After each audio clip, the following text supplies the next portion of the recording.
Hey guys, I'm a creative director turned YouTuber, and we're here to rebrand Australia. Over the years, I've designed brands millions of Aussies should know: Koala Mattress, Guzman Gomez, Harris Farm, and I've co-founded Pilot, Eucalyptus, Juniper, and a bunch of others. But today, we're going to turn our sights onto something much bigger: Australia. I think you'll agree with me in saying that Australia has grown a little bit stale and stuck in its ways. So today we've got 50 ideas on how to give it a new lease of life, like a proper brand strategy. We'll change the flag, change our passport design. We'll also invade New Zealand. Hey guys, quick one. My name's Charlie Yearside, and I started this channel with the belief that Australia can get back to being the best at stuff again. So if you want to build something awesome, improve your life, acquire resources, and bring the entire country with you, chuck me a sub and also check out my newsletter. It's in the description. Okay, idea one is quite symbolic, but often that's what a rebrand is all about. It is changing our flag. You see, nothing says lack of national cohesion like people being embarrassed about the Australian flag, whether it's for the Union Jack or the Southern Cross, which a huge chunk of the media, rightly or wrongly, believe is now a racist symbol. And if you've been watching this channel, you'll realize that I'm a big fan of this flag, the Sam Neill flag from Event Horizon. Yes, he wore it in a sci-fi film set in 2047. Are you with us, Dr. Weir? Yes, I'm with you. We take the Indigenous flag, we take our current flag, the best of both worlds, and we literally combine them. By the power of Grayskull.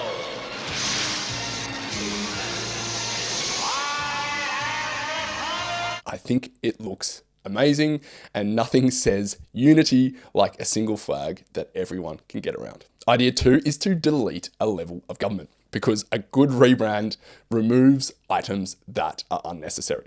It's about simplicity. Some people would say that Australia is the most overgoverned place in the world, and certainly Tasmania is. We can kill either local governments that care a lot more about social issues than roads, rates, and rubbish, or we can delete state governments that have duplicative areas of interest, the same as federal government. My vote is for getting rid of state governments, but obviously keeping the borders, keeping them traditional and symbolic, and that way we can keep state of origin and Victorians can still have an identity. Idea number three is to create a new national colour palette. New Australia is going to ditch the green and gold because Brazil, South Africa, Jamaica all rep green and gold on the national stage. We're going for something much more unmistakably Aussie. Car key. Come on, Aussie, come on, come on. And obviously you can see here that we'll keep green and gold as a secondary colour. So you can imagine our national sides running out looking like Steve-O and looking like they just installed a Hills hoist. I think it would massively strengthen our national identity. Okay, number four is controversial, and it's to make pad thai our national dish. Now, hear me out. Pies are solid, but it doesn't really reflect the modern Australia, our role as a Asian outpost. A pad thai paired with a Bundaberg ginger beer just hits the spot for an amazing feed, and it's available in every suburb as well as most country towns. Number five, launching a new supermarket. Why is this important to the rebrand? Well, New Australia requires a clear set of values. We have to go back to the fair go. We have to go back to supporting the underdog. And nothing spits in the face of those values better than the Coles Woolies duopoly. As Uncle Bezos says, your margin is my opportunity, and Coles and Woolies have massive margins. So what we'll do is provide government loans to entrepreneurs that want to enter a proper third supermarket space, and we could do it in so many different industries. Okay, number six is pretty straightforward. It's to invade New Zealand. Why? Well, no one embodies the classic Aussie spirit better than the Kiwis, whether it's climbing Mount Everest, launching rockets into space, making sick movies, etc. We'll put our defense force to use and invade the country and make them our seventh state. Now remember, the New Zealand Navy is 2 dinghies and a shotgun. They get to live in a country with a much higher GDP and natural resources, and they can keep the All Blacks, and we'll share custody of Russell Crowe. Idea 7 is a big one. It's mandatory national service with a twist. You don't have to join the Defence Force, although that's an option. You can do a year's shovel service. So you can go work in a remote community. You can work in tourism in the top end. You can pick fruit. You can help build houses.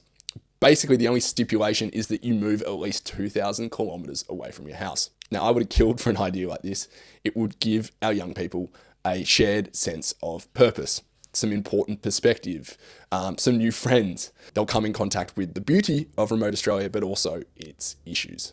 Number 8 is to change our national anthem, because you've got to admit, our anthem's mid.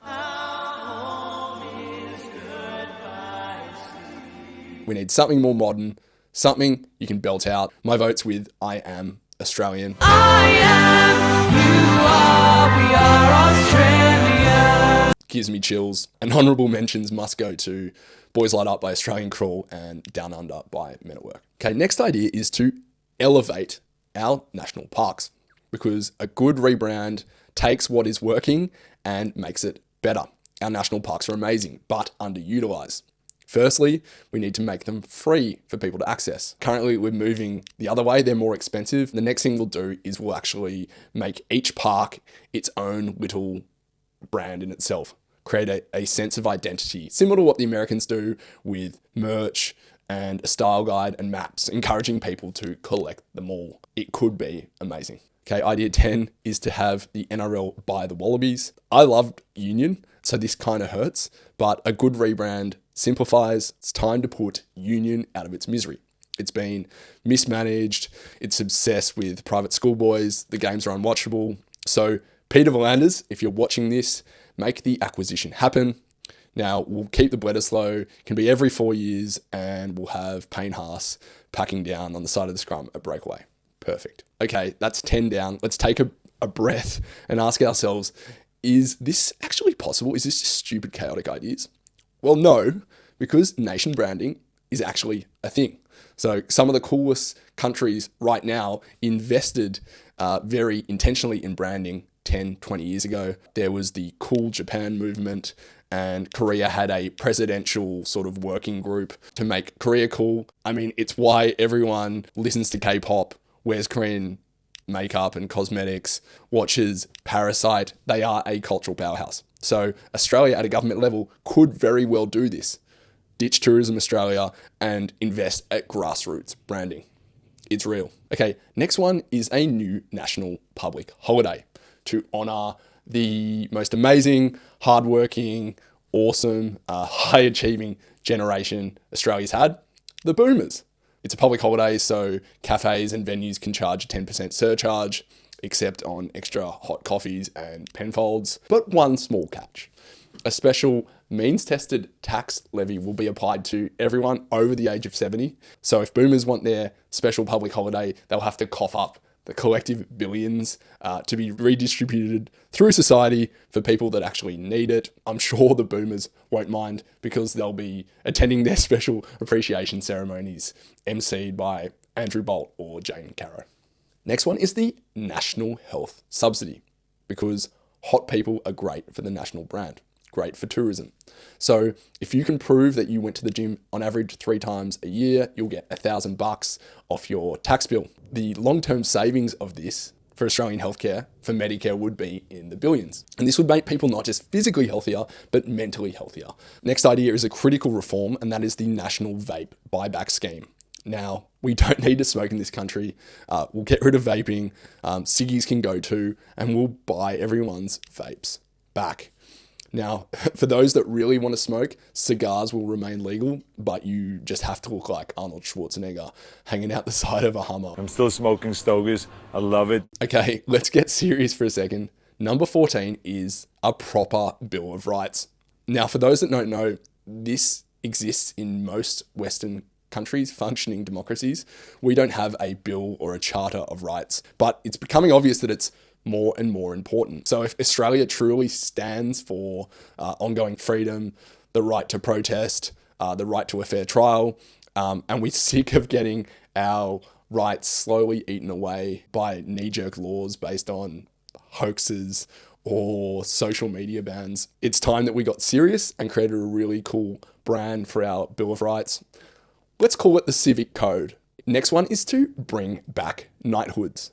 Let's face it, Sir and Dame were sick I don't care if they're like British and old school. There was something very cool about achieving that level in life where you deserved a new honorary.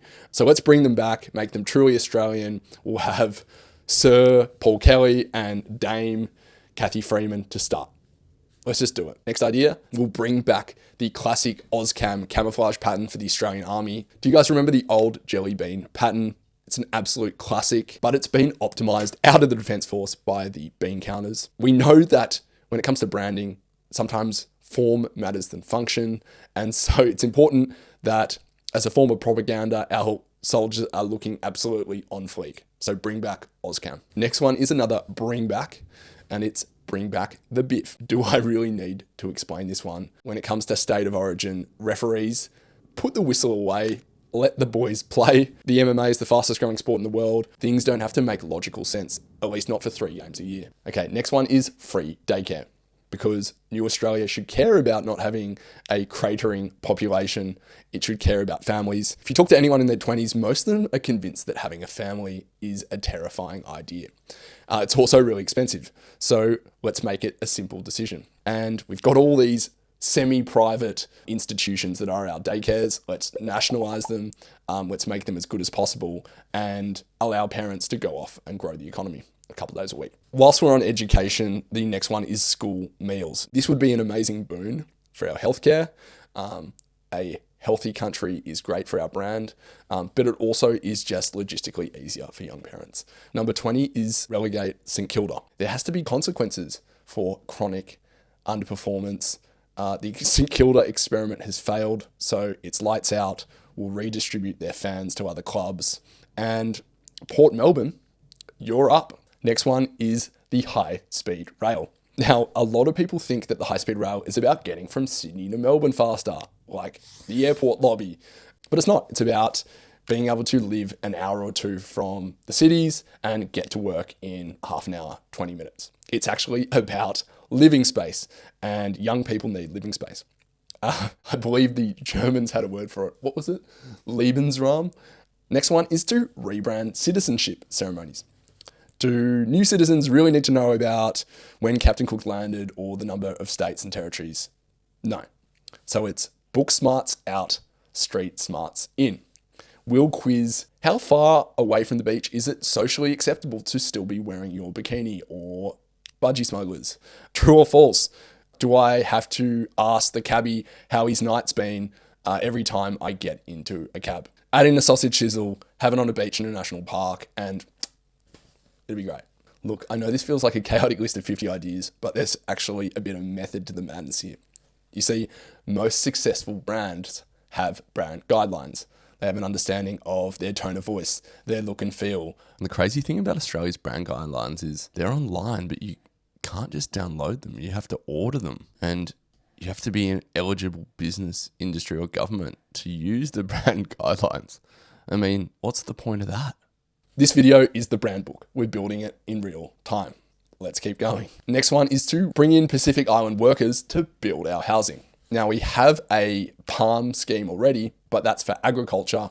Let's change it for them to build our houses. We'll upskill them, and then they can go back and build high quality homes back in their countries. And it might even stop the whole China sliding into their DMs thing. Next one is to buy back toll roads. We shouldn't shy away from making important pieces of national infrastructure part of our national brand. We'll buy back all the toll roads, all the bridges, the tunnels, and we'll also stop politicians retiring to Transurban and siphoning off the public assets. Next one is $1 million salaries from politicians. It seems counterintuitive, but trust me, I did a whole video on this one. Basically, the current problem is that we pay peanuts, we get monkeys when it comes to our politicians. So this is increasing the talent pool for people that are really successful, running Macquarie Bank, coaching national sports teams, and make their decision easy to get into the public service. This is about increasing the prestige of serving the country. The next one is so important, and that is to reposition Australia as an industrial leader. Now, for so long, we've sort of shied away from the idea that we can make stuff. We are the worst in the Western world in terms of the size of our manufacturing industry. And that's a real problem. So we need to shift things. We need to shift how we view ourselves when it comes to dirty industries, because making things and capturing parts of the value chain is sometimes dirty. But there's an opportunity. We can actually smelt, we can refine, we can actually create batteries if we're comfortable with climate not being the focus, but the economy being the focus, because all the benefits that flow to climate will come later. We can be a clean energy superpower. Next one is close to my heart, and that is to rebrand the BBL teams so adults can get around them. I don't know what Cricket Australia was smoking when they came up with the current teams. I think the Power Rangers actually designed the current teams, so adults can't follow them. I mean, I certainly cannot get around the Sydney Sixers in magenta, but maybe I would get around the Sydney Schooners. Or I would get around the traditional and esteemed Melbourne Cricket Club, or the Brisbane Bananas, or actually bring back the Tasmanian Tigers. The next one is proper startup funding from super funds. So New Australia cares about innovation, it cares about the future, it cares about young people. And so one way that we invest in our future is that we change the fact that we have some of the lowest R&D investment in the entire OECD. Now, the super funds are great, but they're deeply conservative. So we have to push them to share the wealth and invest in the future. And what we'll do is basically mandate that a certain percentage of them, even a small percentage, must flow through to Australian startups. And we can build the future that way. Next one is to make a new national typeface. Now, no modern rebrand is complete without a custom typeface, and I think it's time for Australia's. You can see here something clean and utilitarian with a rough edge, just like its people. So this will replace all the type in government comms and on our highway signs. While we're at it, we'll change all our highway signs to be brown because that just looks sick. Next one is to delete boomer-friendly housing settings. New Australia cares about its values, such as a fair go and not being a landlord. And so we'll get rid of negative gearing of the capital gains discount, we'll increase land tax for multiple properties, etc. Next one is to give Adelaide back the Grand Prix. Now, Albert Park is a cool track, don't get me wrong, but it's time we give Adelaide something to crow about. Maybe they'll feel better than Melbourne for one day a year. Next, we have Indigenous title, Nevada style, because New Australia cares about giving its people the tools to help themselves. And in Australia, we say that First Nations people own the land, but we treat them like tenants with ceremonial access. So if Nevada in the USA can give its First Nations people the right to run casinos, to build solar farms, we can do the same. We can say, hey guys, if you want to build a lithium processing plant or a caravan park, go right ahead. Let's see what happens. So this video has probably already been demonetized, but if you want more slightly unhinged but plausible ideas, be sure to subscribe and also check out my newsletter. It's in the description. Okay, next is a new passport design. I mean, why is our passport blue? Yuck. The new one will be khaki as part of our new visual identity. Next one, number 34, is to fund our Olympic sports properly. I don't know about you, but I don't want to go back to 2012 or 2016 when we were shit at the Olympics and getting beaten by the Pomps. This obsession with sport is baked in to the new Australian rebrand, and so we'll fund it properly. And we can't give Gina Reinhart all the credit. Number 35, bring back Q&A. It just got removed off the ABC. Why would we bring it back, you might ask? Look, it had its flaws. It was virtue signaling by the audience. It was weakly moderated. But nothing made me feel like I was part of a country than this regular spot on TV that I might watch every 3 months. But it was just good to know that it was on. We need a national town square on the telly. Let's bring it back. Number 36 is mandatory ESOP. Now, if you've watched my other videos, you know that I love ESOP as a tool for young Australians born without wealth to get ahead. And the way this would work is that we would mandate, kind of like super, we would mandate that companies carve out part of their company for their employees to own. So they can profit share or they can own part of the enterprise value.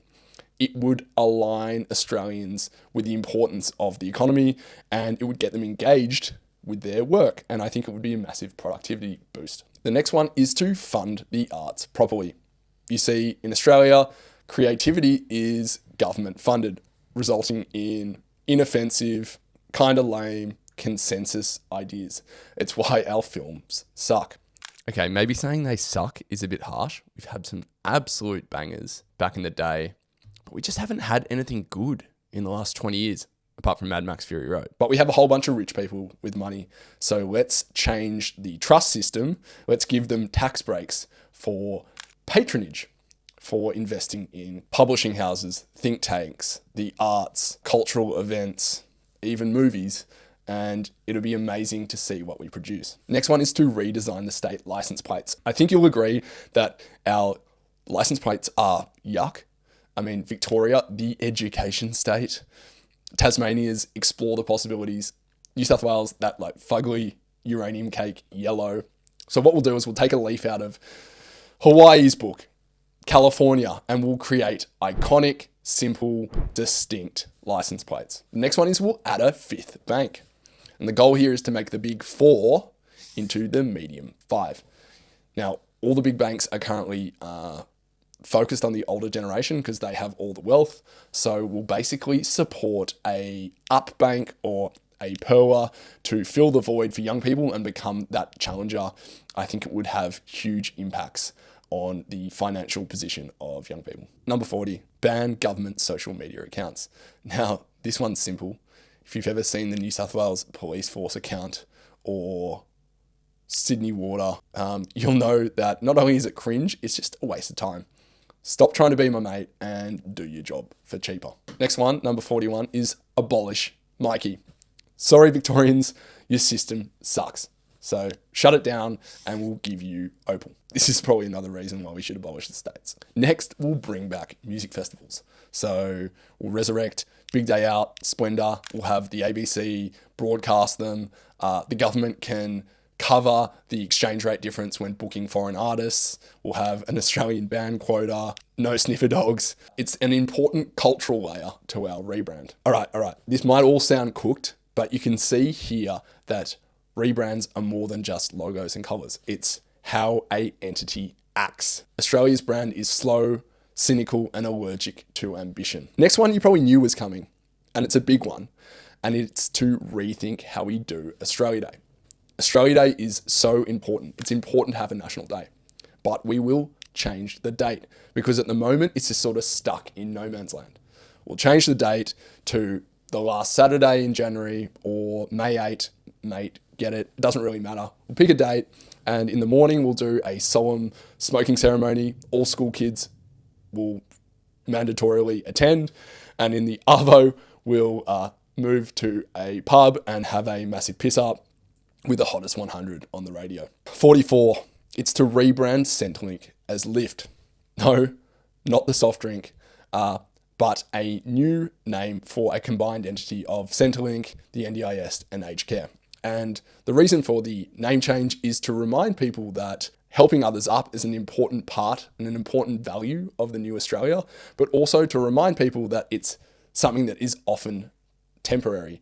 It's not to be taken advantage of. So I feel like the word lift sort of bridges that quite nicely. Number 45, lower the voting age to 16. Elections disproportionately affect young people, so this is a no-brainer. Number 46, create an inland sea. So we'll basically flood the Great Artesian Basin, double the coastline, double the beaches, and there's opportunity for a new inland city. It'd be amazing. Number 47, because Australia cares about its values of bringing up the underdog, is to bring back Rex Airlines. Yes, sadly Rex died. I'm just going to assume that it wasn't its fault. Sure, economically it's failed, but we need a third airline, just like we need a third supermarket. And Rex was that perfect sweet spot between value and service. Number 48 is to fund the ABC properly to invest in our runaway hits. We missed out on Bluey, so the BBC now has the multi-billion-dollar rights to Bluey merch, which absolutely kills me. So instead of defunding the ABC, let's upfront the ABC and make sure the shows that we're producing are high quality. Number 49 is to make TAFE cooler than uni. Let's face it, uni's a waste of time. We don't need more commerce degrees. We don't need more law degrees. But TAFE actually learn skills like building a house, who would have thought, are actually really important. So let's upweight how we think about TAFE in society. And number 50, lucky last, is to scale Jim's mowing, because New Australia works smarter, not harder. I mean, the man's already halfway to running the country. So we'll have Jim's mowing industrial complex. So we'll have Jim's smelting, Jim's fishing, Jim's lithium processing, one bloke, one polo, total energy sovereignty. Okay, that's it. 50 steps to rebrand a country. Love yous all, and yibbity yibbida.